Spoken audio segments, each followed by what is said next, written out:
사연에서는 편의상 제 이름을 김정미라고 하겠습니다. 이건 제가 초등학교 5학년 때 실제로 겪었던 일인데요. 그때는 여름방학이었고, 지금 생각해도 그날 일이 아직도 또렷하게 기억납니다. 엄마, 봐봐. 엄마가 한 달 내내 야간 근무를 하셔야 한다는 거예요. 그래서 저는 방학 내내 강원도 외할머니 집에 가 있게 됐죠. 그때 외할머니 집이 그냥 시골 정도가 아니었고, 산골 마을에서도 거의 제일 끝쪽 집이었거든요. 더 들어가면 뭐 집도 없고 산만 보이고 그런 데였지만 어린 저에게는 천국이었죠. 그날 비가 진짜 좀 이상하게 왔어요. 처음엔 그냥 보슬보슬하게 기분 좋은 여름비가 내리나 보다 했거든요. 근데 와, 갑자기 막 하늘이 찢어질 것처럼 천둥이 쾅쾅 치면서 비가 아주 미친 듯이 쏟아지는 거예요. 그래가지고 마당 나가서 뛰어노는 건 진작에 포기하고 그냥 집안에서 할머니 꽁무니만 쫄쫄 따라다니고 있었죠. 물론 날씨 맑을 때는 동네 애들이랑도 되게 잘 놀았죠. 시골 동네 국물 같은 거 있잖아요. 애들끼리 모여서 막 우리 동네 최고 무서운 곳 이런 식으로 장소 하나 딱 정해놓고 겁주고 노는 거. 그 동네에서는 유명한 폐광이 하나 있었는데 거기가 바로 그런 타깃이었거든요. 근데 알고 보니까 거기가 애들끼리만 무서워하는 게 아니었어요. 동네 어른들도 은근히 거기는 좀 가기 꺼려하고 찝찝해하는 진짜 그런 느낌 팍 드는 곳 있잖아요. 딱 그런 데였어요. 제가 또 그 동네 토박이가 아니라 타지에서 온 외할머니 손녀잖아요. 동네 어른들이 지나가다 쓱 보기만 해도 제가 누군지 완전 다 알고 계셨거든요. 워낙 좁은 동네라 외지 애가 하나 오니까 눈에 확 띄었겠죠. 그래서 저만 보면 꼭 그러는 거예요. 야야, 너 밤에는 거기 쪽 쳐다보지도 마라. 근처도 가지 마. 써? 그런데 그게 그냥 하는 소리가 아니었어요. 폐광 얘기만 나오면 어른들이 정색을 하셨거든요. 오죽하면 패자만 나와도 학을 떼면서 저한테는 몇 번이나 진짜 귀에 못이 박히게 말하셨어요.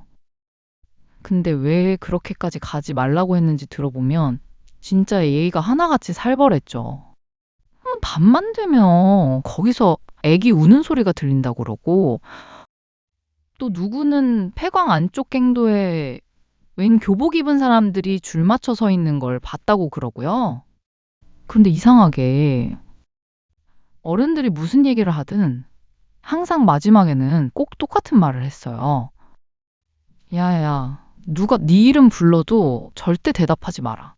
그 말을 들을 때마다 저는 진짜 오싹했어요. 애라고 해서 그런 걸 모르진 않잖아요. 무서운 건 어린애가 더 바로 알아차리니까요. 그때는 지금처럼 뭐 공포 영상 같은 걸 쉽게 보는 시절은 아니었어요. 그래도 친구들이랑 붙어 다니면서 무서운 얘기, 귀신 얘기, 동네 전설 같은 건 귀에 딱지가 않게 듣고 컸거든요. 근데 귀신이 아는 사람 목소리처럼 이름을 부른다? 그런 얘기는 저는 그때 처음 들은 거예요. 그래서 더 무서웠어요. 학교에서는 이름 부르면 크게 대답하라고 배우는데 어떤 건 절대 대답하면 안 된다는 게 어린 마음에도 진짜 소름 돋았죠.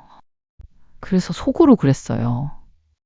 아, 이건 진짜 안 까먹어야겠다. 이건 무조건 기억해야 되는 얘기다. 그리고 그날 밤도 처음에는 그냥 평소랑 다를 거 없는 밤이었어요. 뭐 그날도 그냥 별거 없었어요.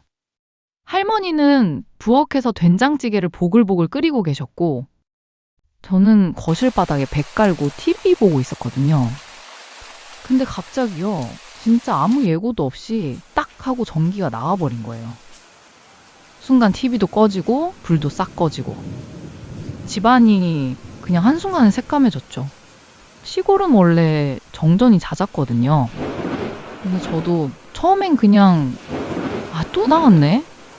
이러고 대수롭지 않게 누워 있었어요. 근데 몇 초나 지났을까? 밖에서 진짜 이상한 소리가 들리는 거예요. 야, 처음엔 비 오는 소리가 이상하게 들리나 했죠. 근데 잠깐 뒤에 또 들렸어요. 야, 나와봐. 그때 딱 그냥 사람 목소리처럼 느껴졌어요. 어린 여자의 목소리 정도? 진짜 저는 순간 아무 생각 없이 뭐야? 하고 대답할 뻔했어요. 홀린 것처럼 창문 쪽으로 슬슬 다가갔죠. 비 때문에 창문은 뿌옇고 밖은 깜깜해서 잘 보이지도 않았는데 그 너머로 누가 하나 서 있는 건 분명했어요. 엄청 작고 마른 여자애 하나가 빨간 우산을 쓰고 서 있었어요. 근데 진짜 이상했던 건 그 다음이었어요.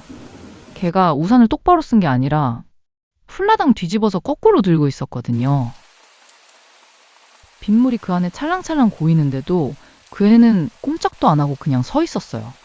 그거 보는 순간 진짜 온몸에 소름이 쫙 올라왔어요.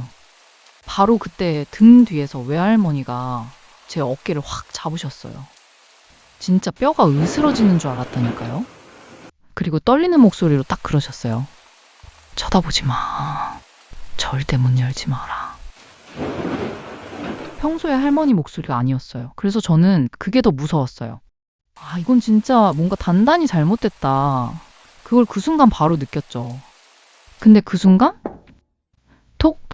창문을 누가 두드리는 거예요. 쾅쾅 치는 것도 아니고 손톱으로 유리를 끼게 긁듯이 천천히 톡! 톡! 톡! 전 진짜 그 자리에 꽁꽁 얼어붙었고 할머니는 입술이 새파래지셔가지고 창문 쪽만 뚫어지게 노려보고 계셨거든요. 아, 근데 밖에서 그 여자애 딱 한마디 하는 거예요. 할머니.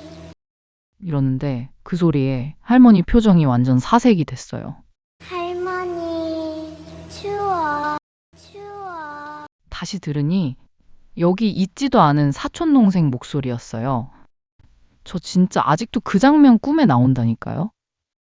창문 너머로 그 여자의 얼굴이 빗물에 번지면서 슬쩍 드러났는데 눈이 없는 거예요. 눈알이 있어야 될 자리가 그냥 까맣게 뻥 뚫려 있었다니까요. 그리고 입은 막 귀 밑까지 찢어지게 웃고 있는 거예요. 할머니가 기겁을 하시면서 제 입을 턱 막더니 저를 억지로 방 안으로 질질 끌고 들어가셨어요.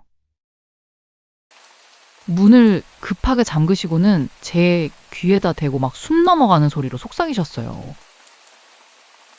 무슨 소리가 나도 절대 대답하지 마. 알았지? 근데 밖에서는 계속 사촌동생 목소리가 나는 거예요. 할머니. 추워. 왜 문 안 열어줘? 그 말을 듣고 어쩔 줄 몰라 하던 저는 겁에 질린 채 외할머니를 슬쩍 쳐다봤죠. 할머니는 무서운 얼굴로 입에 손을 가져다 대고 아무 말 말라는 듯 고개를 천천히 가로저으셨어요. 그리고는 낮고 단단한 목소리로 같은 말을 다시 한번 되풀이하셨어요. 절대 대답하지 마. 쉿. 툭, 툭, 툭. 이번엔 창문이 아니고 현관문 쪽이었어요. 그 소리가 점점 커지더니 쿵! 쿵! 쿵! 그 낡은 철제 현관문이 막 부서질 것처럼 미친 듯이 흔들리는 거예요. 그 와중에 그 여자의 목소리가 계속 들려요. 나 여기 있잖아. 왜 문 안 열어? 나 들어갈래. 막 이러는데 근데 어느 순간부터 목소리가 싹 변하는 거예요. 애 목소리가 아니라 마치 수십 명이 동시에 말하는 것처럼 들리기 시작했거든요. 굵직한 남자 목소리, 다 쉬어빠진 할머니 목소리, 애기 울음소리. 이게 막 전부 믹스돼서 한 문장만 계속 반복하는 거예요. 문 열어. 문 열어. 문 열어. 문 열어. 문 열어. 문 열어. 할머니가 바로 옆에 계셨는데도 그때는 너무 무서웠어요. 속으로는 계속 엄마, 빨리 와줘 이러면서 엄마만 찾고 있었죠. 그러다 나중에는 주일학교에서 배운 기도문까지 떠올라서 저도 모르게 그걸 속으로 계속 외우고 있었다니까요. 그래서였는지 어느 순간 모든 소리가 딱 멈추대요.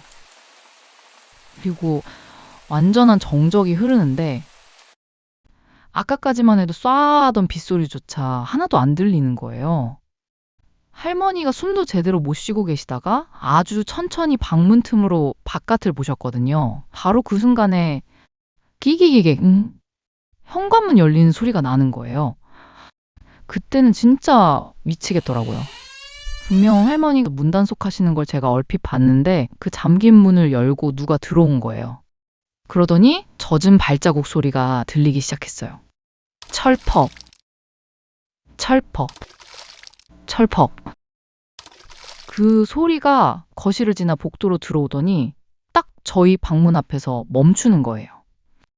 저는 그때 진짜 숨도 못 쉬고 있었어요.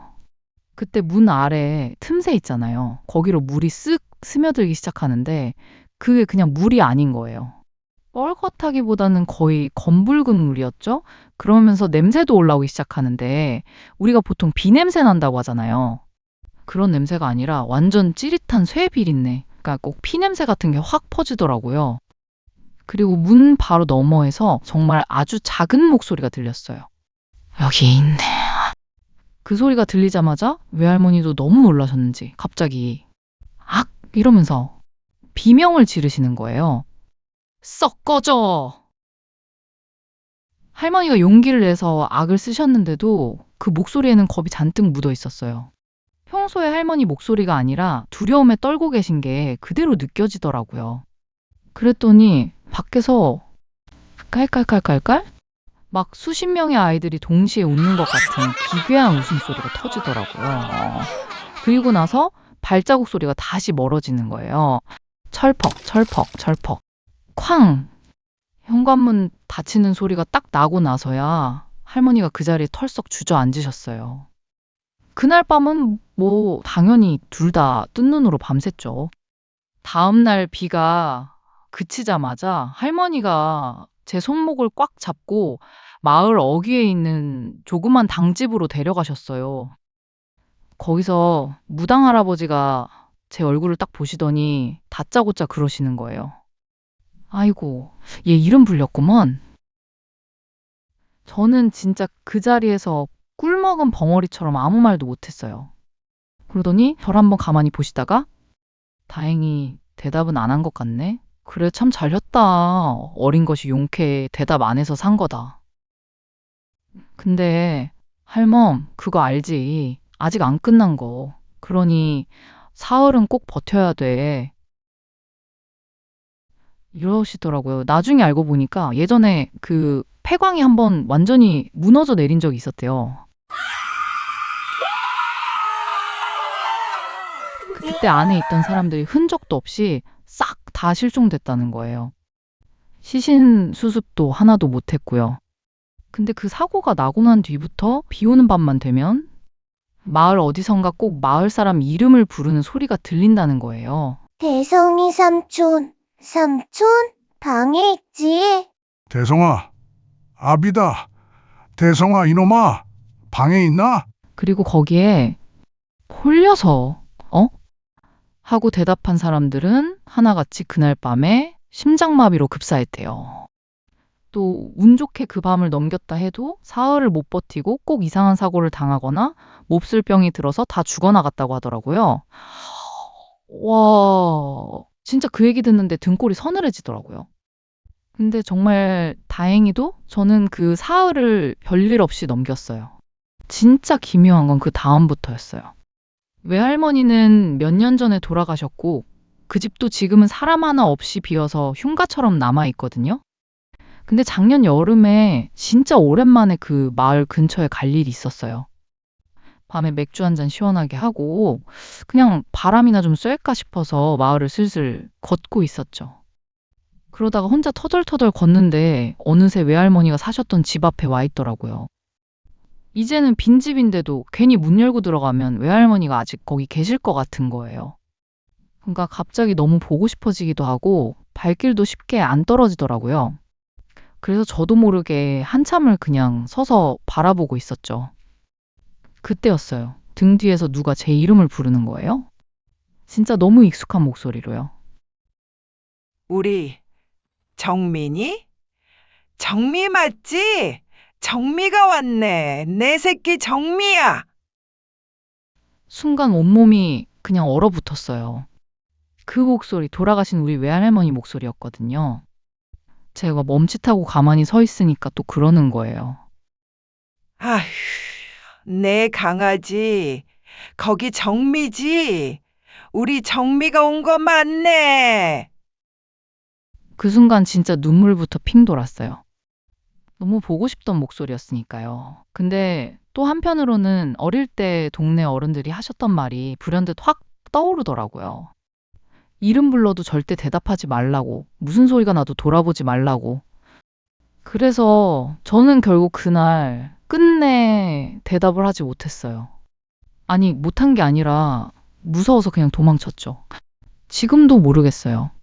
그날 정말 제 이름을 부른 게 우리 외할머니였을까요?